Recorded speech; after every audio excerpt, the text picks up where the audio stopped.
Hello दोस्तों, बहुत बहुत स्वागत है आप लोग का हमारे चैनल में। फ्रेंड्स, हम लोग आज पढ़ेंगे लैंग्वेज, भाषा। व्याकरण का जो फर्स्ट लेसन होता है वो भाषा ही होता है, तो हम लोग भाषा पढ़ेंगे। भाषा मीन्स लैंग्वेज। भाषा वह माध्यम है जिसके द्वारा हम अपना विचार प्रकट करते हैं। भाषा है क्या? तो भाषा वह माध्यम है जिसके द्वारा हम अपना विचार प्रकट करते हैं, मतलब किसी को हम अपना विचार बताते हैं या बात करते हैं, अपना विचार या शेयर करते हैं, फीलिंग शेयर करते हैं, तो वो भाषा के माध्यम से हम लोग शेयर करते हैं। जैसे मैं आपको चलिए एग्जाम्पल के थ्रू हम लोग समझते हैं। तो मैं आपको भाषा के बारे में बता रही हूँ, तो मैं आपके भाषा के बारे में कैसे बता रही हूँ? तो बोलकर बता रही हूँ। आप मेरी बात को कैसे समझ रहे हैं? तो आप मेरी बात को अभी सुनकर समझ रहे हैं। मैं आपको कैसे समझा रही हूँ?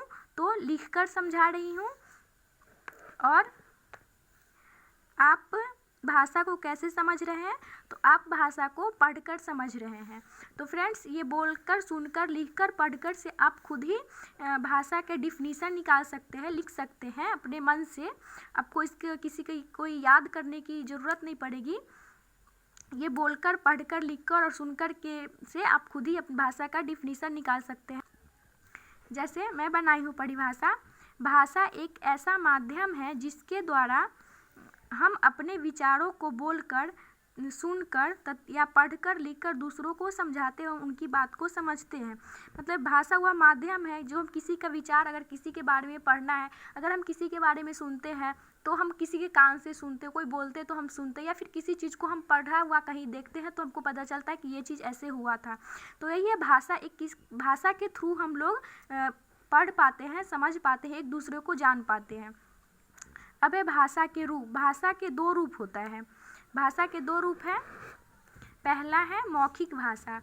ऊपर जो हम लोग पढ़े हैं बोलकर, सुनकर, वही है मौखिक भाषा। मौखिक भाषा में क्या है? हम लोग अपनी बात को बोलकर दूसरों को समझाते हैं। दैट मीन्स जब हम अपनी बात को बोलकर तथा दूसरी की बात को सुनकर समझते हैं, उसे मौखिक भाषा कहते हैं। तो मौखिक भाषा में है कि हम लोग अपनी बात को बोलकर दूसरे को समझाते हैं, या फिर वो हमारी बात को सुनकर समझते हैं, तो वो हो गया मौखिक भाषा। अब मौखिक भाषा के अंतर्गत ही आती है बोली। बोली क्या है? तो बोली वह भाषा के जो किसी प्रांत तक ही सीमित रहती है, उसे उस प्रांत की बोली कहते हैं। अब बोली क्या है? कि बोली है ऑल इंडिया में जैसे नहीं समझा जा सकता, सभी क्षेत्रों में नहीं समझा जा सकता है। जैसे कि बांग्ला है, तेलुगु है, और बहुत सारे जो लैंग्वेज है, मैथिली है, वो सब सारे लैंग्वेज की सारे ऑल इंडिया में नहीं समझा जा सकता। जैसे कि कोई अगर बोली जैसे तेलुगु ही है, तो तेलुगु ऑल इंडिया के लोग नहीं समझ पाएंगे। वही लोग तेलुगु समझ पाएंगे जो तेलुगु के ये 20 किलोमीटर 25 किलोमीटर के क्षेत्र में है, वही लोग वो लोग समझ पाएंगे, बाकी लोग नहीं समझ पाएंगे। तो उसे उस प्रांत की बोली कहते हैं। उसे बोली कहेंगे जो किसी विशेष क्षेत्र में ही बोली जाती है। एंड दूसरा है भाषा के रूप के दूसरा है लिखित भाषा। लिखित भाषा क्या होता है?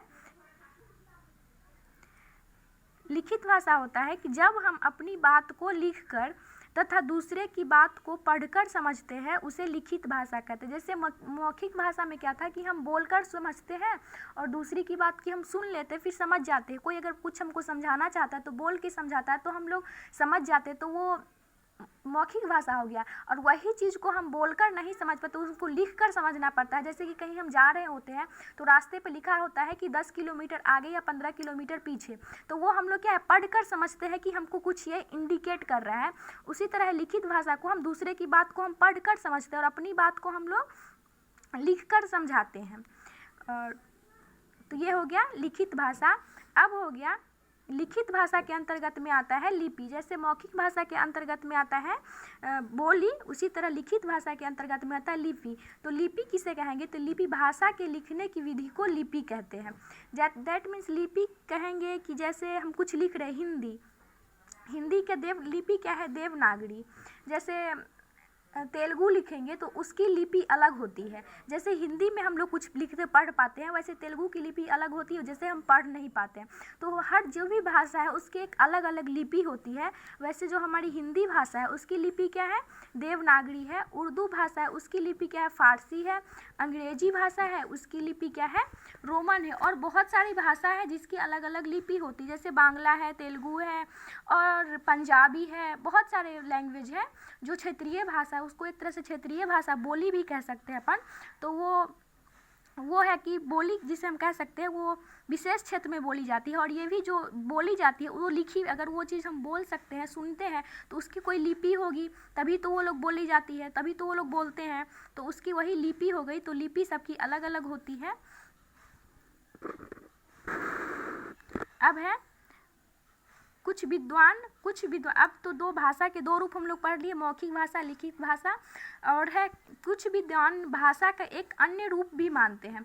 कुछ जो, वैसे तो भाषा के दो ही रूप है, लेकिन कुछ विद्वान हैं जो भाषा के एक अलग रूप मानते हैं। वो है क्या, सांकेतिक भाषा। सांकेतिक भाषा दैट मीन्स कि संकेत करके, इशारा करके, जो लोग हम लोग कुछ बात को और किसी को बताना हो तो इशारा करके भी बताते हैं, तो सामने वाले हमारे बात को समझ जाता है। तो वो हो गया, ना हम लोग बोले, ना वो सुना, ना वो हम लोग लिखे, ना वो पढ़ा, तो फिर भी हमारे बात को समझ गया। कैसे समझ गया, तो संकेत, इशारा से समझ गया। तो वो क्या हुआ, सांकेतिक भाषा। तो फ्रेंड्स, इस वीडियो में बस इतना ही। उम्मीद करती हूँ कि आप लोगों को भाषा अच्छे से समझ में आ गया होगा। तो अगर अच्छे से समझ में आ गया तो फ्रेंड्स, आपको ये वीडियो पसंद आया तो वीडियो को लाइक कर दीजिए, चैनल को सब्सक्राइब कर दीजिए और आगे हमारे साथ ऐसे ही बने रहिए। वीडियो को अंत तक देखने के लिए बहुत बहुत धन्यवाद।